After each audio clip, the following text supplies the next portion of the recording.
ఒక వీడియోలో అది 3 minutes వచ్చింది. అదంతా కడిగిన తర్వాత చాలా ఇసుక వచ్చింది. మళ్ళీ ఇందులో పసుపు గడ్డితో వేసి బాగా కలిపి కడుగుతాను. ఇది ఇంక క్లీనింగ్ అయిన తర్వాత అప్పుడు వండడం. చాలాసార్లు కడిగిన తర్వాత ఇంకా లాస్ట్ కడుగుతున్నాను. అన్నాలు దాంట్లో తీస్తున్నాను. ఇంకెందులో ఇంకెంత తీసుకొస్తుందో చూడాలి.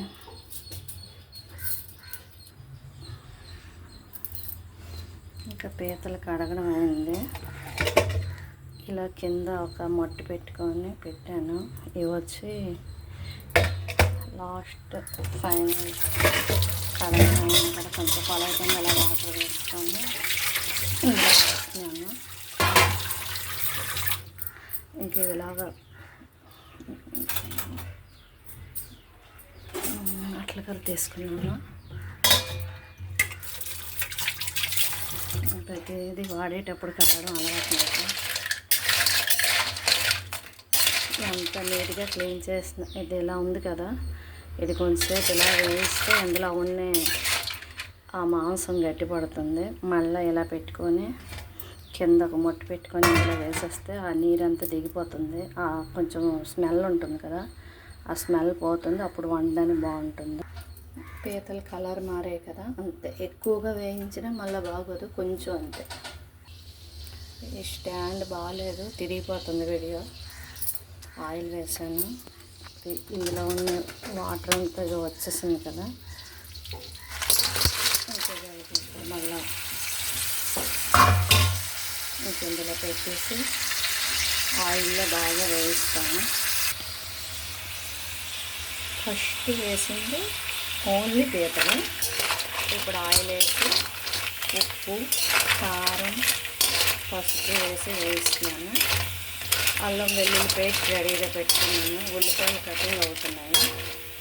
ఇంకా ఇలా కొంచెంసేపు వేగిన తర్వాత ఇవి మళ్ళీ తీసేస్తాను. మళ్ళీ ఇందులోకే ఇక్కడ ఇలా పెట్టుకున్నాం అనుకోండి, వాటర్ ఏమైనా ఉంటే కిందకు వచ్చేస్తుంది. లాస్ట్ ఉడికిన తర్వాత కావాలంటే ఆ వాటర్ వాడుకోవచ్చు. ఫస్ట్ వాటర్ తీసేస్తే స్మెల్ పోతుంది, తర్వాత బాగుంటుంది. అలాగని ఎక్కువసేపు చేయకూడదు. ఆగాగు బాగా కలర్ వచ్చే మంచి వాసన వస్తుంది. ఇవి ఇప్పుడు వచ్చేవి ఇందులోకి వేసేస్తాను. అల్లం వెల్లుల్లి పేస్ట్ చేసేటప్పుడు వాటర్ వేయకుండా కొంచెం మెత్తగా కావాలంటే ఒక్క ఉల్లిపాయ ముక్క వేస్తే బాగా మెత్తగా అవుతుంది. అలాగే చేస్తున్నాను.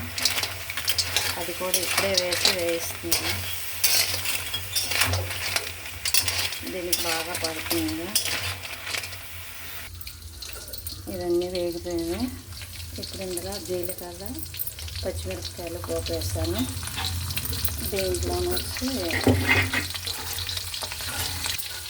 ఉల్లిపాయలు కట్టర్లో వేసి ఇంచుమించు కేజీ దాకా ఉంటాయి. అంటే గ్రేవీ ఎక్కువ కావాలని చెప్పేసి ఎక్కువ చేస్తాను. ఈ పచ్చిమిరపకాయలు కొంచెం కలర్ మారిన తర్వాత ఆ ఉల్లిపాయలు వేస్తాను. అందులోనే ఉల్లిపాయలు బాగా వేగిన తర్వాత పీతలు వేస్తాను. ఉల్లిపాయల్లోనే ఉప్పు, కారం అన్నీ వేసాను.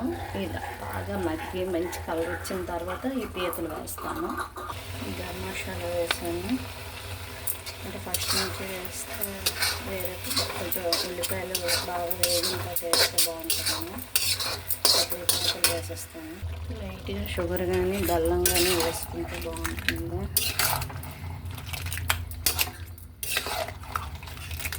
అంటే ఇది పులుపు వేసి వండుకుంటే పులుసులా ఉంటుంది. ఇది ఎగురు కనుక ఇంట్లో పులుపు కానీ టమాటా కానీ ఏమి వేయట్లేదు. ఇంక వేసి చికెన్ టైప్లో వండుతున్నాను. ఇంక ఇది మన ఇష్టమే. జ్యూస్ లాగా అంటే జ్యూస్ లాగా, ఫ్రై లాగా అంటే ఫ్రై లాగా ఉడికించుకోవడమే. ఇంకా జ్యూస్ కావాలంటే వాటర్ వేసుకోవడమే. మన ఇష్టం, అది మనకి ఎలా నేస్తే అలాగా. ఓకే, లైక్ చేయండి, షేర్ చేయండి, సబ్స్క్రైబ్ చేయండి. Thank you. పీతల ఇగురు రెడీ అయిపోయింది. ఒకవైపు అత్తిసర అన్నం అవుతుంది. వేడి వేడి అన్నం పీతల ఇగురు చాలా బాగుంటుంది. ఓకే, లైక్ చేయండి, షేర్ చేయండి, సబ్స్క్రైబ్ చేయండి. Thank you.